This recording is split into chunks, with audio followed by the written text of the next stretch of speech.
নমস্কাৰ এই মুহূৰ্তত আহি পৰিছে ৰাতিপুৱাৰ কেইবাটাও ফেক ব্ৰেকিং নিউজ। আজি হৈছে 7 জুলাই। নতুনকৈ চৰকাৰী আঁচনিৰ টকা পাবলৈ আজি কৰি লওক এইকেইটা গুৰুত্বপূৰ্ণ কাম। 1 আগষ্টৰ পৰা পুনৰ চৰকাৰী আঁচনিৰ টকা সোমাব আপোনালোকৰ বেংক একাউণ্টত। অৰুণোদয়ৰ প্ৰতিজন হিতাধিকাৰীৰ একাউণ্টত 3000 টকা সোমাই দিয়া হ'ব। যদি আপুনি চৰকাৰী কৰৰ বাবে আবেদন কৰিছে, চৰকাৰী কৰৰ প্ৰথম কিস্তি টকা ৰিলিজ কৰি দিয়া হ'ব আপোনালোকৰ বেংক একাউণ্টত। ৰেচন কাৰ্ড থাকিলে লাভ কৰিব কেইবাবিধ নতুন সামগ্ৰী। ৰেচন কাৰ্ড থাকিলে আজি কৰক এইকেইটা গুৰুত্বপূৰ্ণ কাম। যদি আপুনি মহিলা কোঠাত 10,000 টকাৰ চেক পোৱা নাছিলে, পুনৰ আপুনি 10,000 টকাৰ চেক পাব। মুখ্যমন্ত্ৰী ডক্টৰ হিমন্ত বিশ্ব শৰ্মাই কৰিছে ঘোষণা। কোটি কোটি কৃষকৰ একাউণ্টত 11,000 টকা সোমাই দিব চৰকাৰৰ ফালৰ পৰা। লগতে কেইবাটাও ৰাজনৈতিক খবৰৰ লগতে অৰাজনৈতিক খবৰ যুগুত কৰা হৈছে আজিৰ দিনটোত। গতিকে অসম তথা ভাৰতৰ বিভিন্ন প্ৰান্তৰ পৰা যুগুত হৈছে কেইবাটাও ডাঙৰ খবৰ। এনেবোৰ খবৰ নিতৌ পাই থাকিবলৈ চেনেলটি ছাবস্ক্ৰাইব কৰি ভিডিঅ'ত এটা লাইক কৰিবলৈ নাপাহৰিব। আজিৰ আমাৰ প্ৰথম খুবেই গুৰুত্বপূৰ্ণ খবৰ হৈছে অসমবাসীৰ বাবে এটা ডাঙৰ খবৰ। চৰকাৰী আঁচনি ৰেচন কাৰ্ডক লৈ আহি পৰিছে ভাল খবৰ। ৰাজ্যৰ প্ৰতিগৰাকী মহিলা আৰু দৰিদ্ৰৰ বাবে ভাল খবৰ আহি পৰিছে। ৰেচন কাৰ্ডৰ পৰা আৰম্ভ কৰি চৰকাৰী আঁচনিলৈকে বেংক একাউণ্টত টকা সোমোৱালৈকে কেইবাটাও গুৰুত্বপূৰ্ণ খবৰ দিছে মুখ্যমন্ত্ৰী ডক্টৰ হিমন্ত বিশ্ব শৰ্মাই। 1 আগষ্টৰ পৰা চেনি, চাউল, দালি, নিমখ, তেল সকলো লাভ কৰিব আপুনি। যদি আপোনাৰ ৰেচন কাৰ্ড আছে, ৰেচন কাৰ্ড থাকিলে এইকেইবিধ সামগ্ৰী সম্পূৰ্ণ বিনামূলীয়াকৈ লাভ কৰিব। আগতে 100 টকা দিব লাগিছিল, কিন্তু এতিয়া আপুনি 1 টকা দিব নালাগে। সম্পূৰ্ণ বিনামূলীয়াকৈ লাভ কৰিব ৰেচনৰ সামগ্ৰী। অৰুণোদয় হিতাধিকাৰীও পাব বৃহৎ সুবিধা। চৰকাৰে কেবিনেট বৈঠকত ডাঙৰ সিদ্ধান্ত গ্ৰহণ কৰিছে। ৰাজ্যত পূৰ্ণোদ্যমে চলিব অৰুণোদয় আঁচনিৰ ৰূপায়ণৰ কাম কাজ। প্ৰতিটো যোগ্য দৰিদ্ৰ পৰিয়ালে লাভ কৰিব অৰুণোদয় আঁচনি চৰকাৰী পকীঘৰ। অৰুণোদয় আঁচনিক লৈ ঘৰে ঘৰে যাব চৰকাৰী বিষয়া। হিতাধিকাৰী হ'ব পুনৰীক্ষণ। সোমাব নতুন হিতাধিকাৰীৰ নাম। হিতাধিকাৰীৰ তালিকাত হ'ব পাৰে ডাঙৰ সাল সলনি। অৰুণোদয় হিতাধিকাৰীক লৈ চলিব সমীক্ষা। হিতাধিকাৰী ঘৰে ঘৰে গৈ পুনৰ কৰা হ'ব ভেৰিফিকেশ্যনৰ কাম কাজ। আৰ্থিক অৱস্থাত উন্নত হোৱাসকলৰ নাম কৰ্তন কৰা হ'ব পাৰে তালিকাৰ পৰা। অৰুণোদয় পোৱা পৰিয়ালৰ সদস্যই চৰকাৰী চাকৰি পালে তালিকাৰ পৰা নাম কৰ্তন কৰা হ'ব। বাদ পৰা দৰিদ্ৰ, বিধৱা, অবিবাহিতা মহিলা আৰু দিব্যাংগক নতুনকৈ কৰা হ'ব অন্তৰ্ভুক্ত। অৰুণোদয় হিতাধিকাৰীৰ বেংক একাউণ্টৰ সৈতে আধাৰ কাৰ্ড লিংক কৰাটো বাধ্যতামূলক। ইফালে চৰকাৰী পকীঘৰক লৈ চলিব জৰীপৰ কাম কাজ। কেঁচা ঘৰ থকা প্ৰতিটো পৰিয়ালে লাভ কৰিব চৰকাৰী পকীঘৰৰ সুবিধা। যদি আপুনি চৰকাৰী ঘৰ পোৱা নাই, তেনে ক্ষেত্ৰতো আপোনাৰ বাবে ভাল খবৰ আহি পৰিছে। তাৰপিছত অসমবাসী ৰাজক জনাইছো আমাৰ পৰৱৰ্তী খুবেই গুৰুত্বপূৰ্ণ খবৰ। লগতে এটা ডাঙৰ খবৰ, ৰাজ্যৰ প্ৰতিজন কৃষকৰ বাবে থাকিবলগীয়া কেইবাটাও বৃহৎ সুবিধা।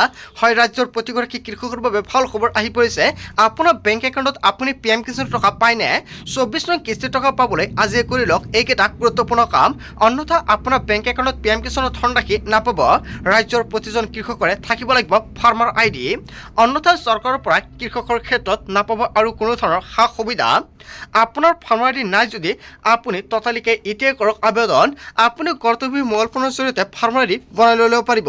কি নথি পত্ৰৰ জৰিয়তে আপুনি ফাৰ্মাৰ IDৰ বাবে আবেদন কৰিব? পঞ্চায়তে চলি আছে কৃষক পঞ্জীয়ন প্ৰক্ৰিয়া। যদি আপুনি ভাবিছে পঞ্চায়তৰ জৰিয়তেও এই ফাৰ্মাৰ IDটো বনাই ল'ব পাৰিব।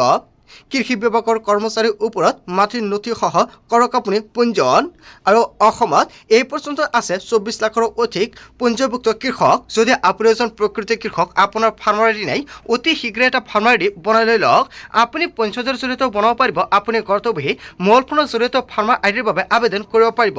40 লাখ কৃষকক চৰকাৰী সা সুবিধা দিয়াৰ লক্ষ্য চৰকাৰৰ। এতিয়াও পঞ্জীয়ন নকৰা কৃষকে অচিৰে পঞ্জীয়নৰ আহ্বান কৃষিমন্ত্ৰীৰ।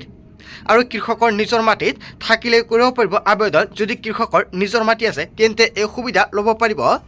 অৱশ্যে কেইখনমান জিলাতে এতিয়াও আৰম্ভ হোৱা নাই এই প্ৰক্ৰিয়া। ভূমিৰ ডিজিটেলাইজেশ্যন প্ৰক্ৰিয়া শেষ হ'লে আৰম্ভ হ'ব কৃষক পঞ্জীয়ন। ৰাজ্যৰ প্ৰতিজন কৃষকৰে থাকিব লাগিব ফাৰ্মাৰ ID। যদি আপোনাৰ ফাৰ্মাৰ ID নাই, অতি শীঘ্ৰে কৰক আবেদন।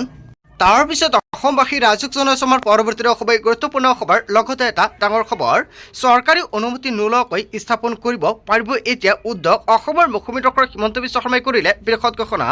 ব্যৱসায় কৰি স্বাৱলম্বী হ'ব খোজা যুৱক যুৱতীলৈ সোণালী সুযোগ দিছে মুখ্যমন্ত্ৰী ডক্টৰ হিমন্ত বিশ্ব শৰ্মাই। আবেদন কৰি ক্ষুদ্ৰ উদ্যোগৰ কাম কৰিব পাৰিব আৰম্ভ। 3 বছৰলৈ চৰকাৰৰ অনুমতি নোহোৱাকৈ পাৰিব উদ্যোগ গঢ়িব। কেৱল এয়াই নহয়, ইণ্ডাষ্ট্ৰিয়েল এলেকাত অনুমতি নোহোৱাকৈ কৰিব পাৰিব ক্ষুদ্ৰ উদ্যোগ। আৰু ইণ্ডাষ্ট্ৰিয়েল এলেকাত এতিয়া বাহিৰতে ল'ব লাগিব অনুমতি। কেবিনেটত অসম চৰকাৰে ল'লে এই ডাঙৰ সিদ্ধান্ত। কেবিনেটত নতুন আইনৰ অনুমোদন দিলে চৰকাৰৰ ফালৰ পৰা। ৰাজ্যিক কেবিনেটৰ অন্তত ডাঙৰ ঘোষণা কৰিছে অসমৰ মুখ্যমন্ত্ৰী ডক্টৰ হিমন্ত বিশ্ব শৰ্মাই। তাৰ পিছত অসমবাসী ৰাইজক জনাইছো আমাৰ পৰৱৰ্তী খুবেই গুৰুত্বপূৰ্ণ খবৰ লগতে এটা ডাঙৰ খবৰ বাংলাদেশী খেতিৰ নামত খিলঞ্জীয়াক অত্যাচাৰ কৰা হৈছে আৰু বিদেশী খেদিবলৈ গৈ স্বদেশীৰ ওপৰত অত্যাচাৰ চলোৱা হৈছে পুছবেক নীতিক আমি সমৰ্থন কৰোঁ কিন্তু পুছবেক কৰিবলৈ গৈ নিয়ম উলংঘা কৰিছে চৰকাৰে ডিটেনশ্যন কেম্পৰ পৰা মানুহ হেৰাই গৈছে আৰু দেশত আইন কানুন ক'ত গ'ল এনেকুৱাকৈ কেইবাটাও বৃহৎ মন্তব্য কৰিছে ইউডপৰ ফালৰ পৰা বাংলাদেশী বিতৰণৰ নামত অত্যাচাৰ কৰিছে সাকিনা বেগমৰ নামত খিলঞ্জীয়া মহিলাক বাংলাদেশৰ জেলত ৰখা হৈছে শীঘ্ৰে উদ্ধাৰ কৰি আনক সাকিনা বেগমক আৰু ৰাতিৰ এন্ধাৰৰ সুযোগ লৈ বাংলাদেশ বৰ্ডাৰত স্বদেশীক এৰি দিয়ে আছে কেৱল এয়াই নহয় বাংলাদেশৰ সৈতে শীঘ্ৰে প্ৰত্যাৱৰ্তন চুক্তি সম্পূৰ্ণ কৰক আৰু বিধানসভাত এই মন্তব্য কৰিছে বিধায়ক মুজিবুৰ ৰহমানে বাংলাদেশী খেদাৰ নামত খিলঞ্জীয়াক অত্যাচাৰ কৰা হৈছে নেকি আচলতে মুজিবুৰ ৰহমানে যিটো মন্তব্য কৰিছে যদি জনতাৰ কিবা ক'ব লগা থাকে নিশ্চয় মন্তব্যটো কমেণ্ট বক্সত জনাব তাৰ পিছত অসমবাসী ৰাইজক জনাইছো আমাৰ পৰৱৰ্তী খুবেই গুৰুত্বপূৰ্ণ খবৰ লগতে এটা ডাঙৰ খবৰ মহা বিপদত বিধায়ক অখিল গগৈ মিছা কথা কৈ বিধানসভাত ধৰা পৰিল অখিল গগৈৰ বিৰুদ্ধে বিধানসভাত সৰব হৈ পৰিছে মন্ত্ৰী পীযুষ হাজৰিকা অখিল গগৈৰ বিৰুদ্ধে আদালতৰ কাষ চাপিব ৰাজ্য চৰকাৰ অখিল গগৈৰ বিৰুদ্ধে বিস্ফোৰক তথ্য ফাদিল কৰি ঘোষণা কৰিছে মন্ত্ৰী পীযুষ হাজৰিকাই নিৰ্বাচন আয়োগত ভুল তথ্য দাঙি ধৰিছে অখিল গগৈৰ বিৰুদ্ধে ৰাজ্যৰ বিভিন্ন থানাত আছে 150টা গোচৰ কেৱল এয়াই নহয় কিন্তু নিৰ্বাচন আয়োগত তথ্য দিছে মাত্ৰ 23টা কেছ আৰু অখিল গগৈৰ বিধায়ক পদ খাৰিজ কৰাৰ দাবী বিজেপি বিধায়কৰ মহা বিপদত পৰিব এতিয়া বিধায়ক অখিল গগৈয়ে তাৰ পিছত অসমবাসী ৰাইজক জনাইছো আমাৰ পৰৱৰ্তী খুবেই গুৰুত্বপূৰ্ণ খবৰ লগতে এটা ডাঙৰ খবৰ বিধানসভাৰ চৌহদত উচ্ছেদক লৈ ডাঙৰ মন্তব্য কৰিছে আজমলে উচ্চতম ন্যায়ালয়ৰ দ্বাৰস্থ হ'ব মৌলানা বদৰুদ্দিন আজমলে জাননী নিদিয়াকৈ চৰকাৰে মুছলমানক উচ্ছেদ চলোৱাৰ অভিযোগ উত্থাপিত হৈছে বছৰ ধৰি থকা খিলঞ্জীয়া মুছলমানক উচ্ছেদ কৰিছে চৰকাৰে সকলো উত্তৰ আদালতত দিব লাগিব চৰকাৰে